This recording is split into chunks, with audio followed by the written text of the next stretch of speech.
there and welcome back to my channel. So for today's video, magluluto ako ng isa sa favorite na side dishes ng asawa ko at ng aking mga anak. Madalas tong ibaon ng aking anak at ng aking asawa sa work. Ito ay ang kung namul muchim.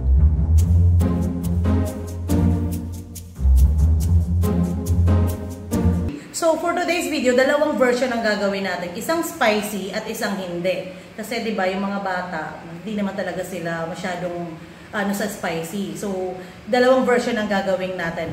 Ang kung namul muchim po ay ang bean sprout side dish ng Korea. Lagi itong nakikita sa mga bahay. Itong side dish na to ang imposibleng mawala sa pagkain siniserve nila. Okay? So, abang hinihiwa ko yung ating mga gulay, which is, ito lang naman actually. Ito lang. So, sa kung namul muchim, dalawang ingredients ng vegetables lang. Dalawang vegetables lang. Ang ating onion leeks, which is ang paganda lang naman ng kulay. At of course, syempre yung kung namul. So, papakuluan ko muna to bago natin to hiwain, okay? So, magpapakulo tayo ng tubig. Yan. Siguro enough na to dun sa kung namul natin. Yan. Habang pinapakuluan natin siya, hihiwain ko na to. Actually, may iniwan ako na konti. Dagdagan natin. Yung pabilog lang siya. Yan. Mababa po ang ating table dahil nasa noriter po tayo ngayon. Ayan, so ito na yung ating onion leeks. Napansin nyo, medyo marami siya kasi mamaya magluluto pa tayo ng ibang side dishes. So, ito gagamitin ulit natin. So, dinamihan ko na. Anyway, so ito yung ating mga condiments. Ito yung paminta, black pepper.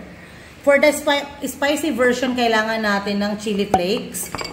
Yung bawang, hindi ito mawawala. Yung salt at ang sesame seeds. Kailangan natin ng maraming sesame seeds.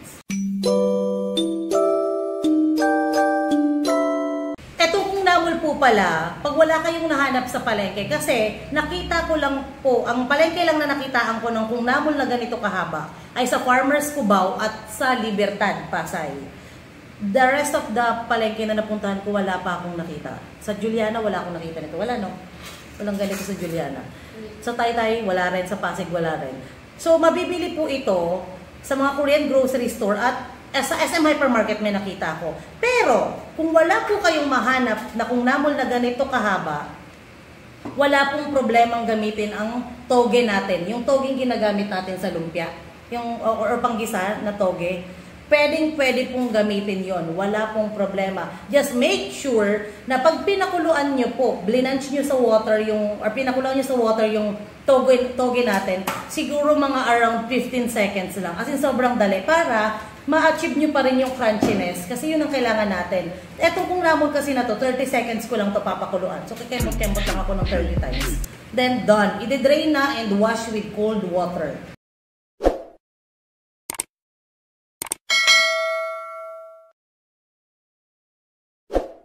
Ayan. So, kulong-kulo na ang ating tubig. Ayan.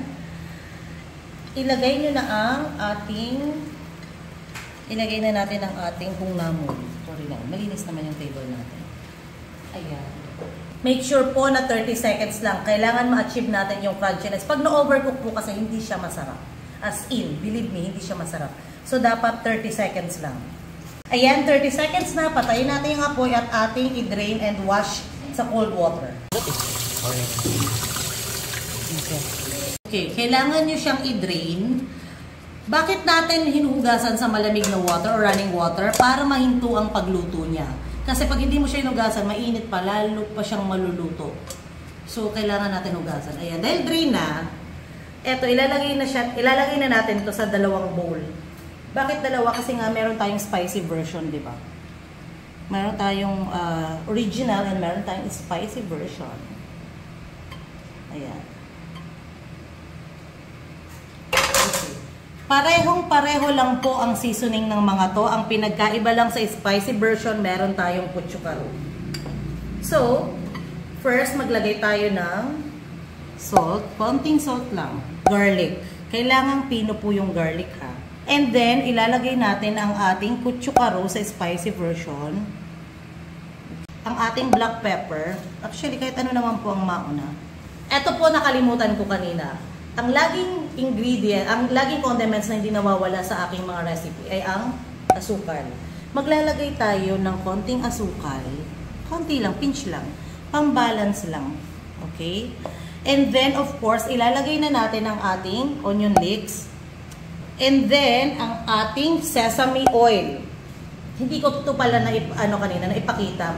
Ang sesame oil po, ang secret ingredients ng kung namol muchim. Pag walang sesame oil, hindi po ito magiging kung namol muchim. Okay? Ito, isa sa napakahalagang ingredients. So, maglalagay ng generous amount ng sesame oil. Both sides.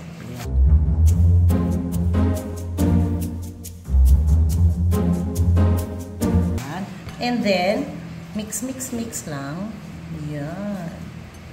Pag na-mix na, lagay mo yung sesame seeds. Tikman nyo po wait lang, titikman ko. Kailangan po itong tikman. Sarap. Sarap. Kailangan nyo tikman kung kailangan nyo pa magdagdag ng salt. Okay? Kasi po, may mga salt na sobrang alat. May mga salt naman na hindi ganun kaalat eh. So, kailangan yung tansyahin. So, ang paglagay po ng lahat ng condiments, unti-unti lang para may adjust. And then, done na tayo with the original kung namol muchim. Yan. Ang sarap, as in. Favorite talaga ito ni Haon. Saka ni Hayon. Sesame seed. Yan. Done. Next is ang ating spicy version. Hindi ko na kailangan magugas ng kamay kasi same lang naman yung ano. Ayan. Kasi itong spicy version, ganun lang din. Dagdagan ng sesame seed habang mini-mix. And then, kailangan po ulit tikman.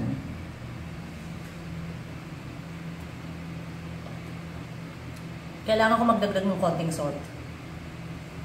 Konti lang. Kaya kailangan nyo siyang tikman kasi minsan marami kong namol tapos konti yung salt. Diba? And then, we're done. Kailangan na natin siyang i-plating. Diba? Pag may bisita kayo, sobrang daling gawin. Pwedeng-pwede pong ibaon talaga sa school. Top with sesame seed. Ang pagandang pampasura. Ayan, done na tayo with our kung namol muchim. Napakadali, di ba? Magpapakulo ka lang, tapos mix-mix mo lang yung mga condiments, mga ingredients. Sobrang dali and sobrang sarap. Believe me, napaka-healthy pa nito. Sobrang sarap pa. Pwedeng pang baon. Sa school or sa office. And, di ba, pag may bisita ka, tapos lagay ka ng iba-ibang side dish. Ang shalating man. Korean na Korean ang dating. So anyway, that's it for today's video. Pero actually, ikakat lang namin dito, magluluto pa ako ng ibang side dishes. Okay? Ipapakita namin sa mga susunod pang vlog. Okay? See you guys! Bye!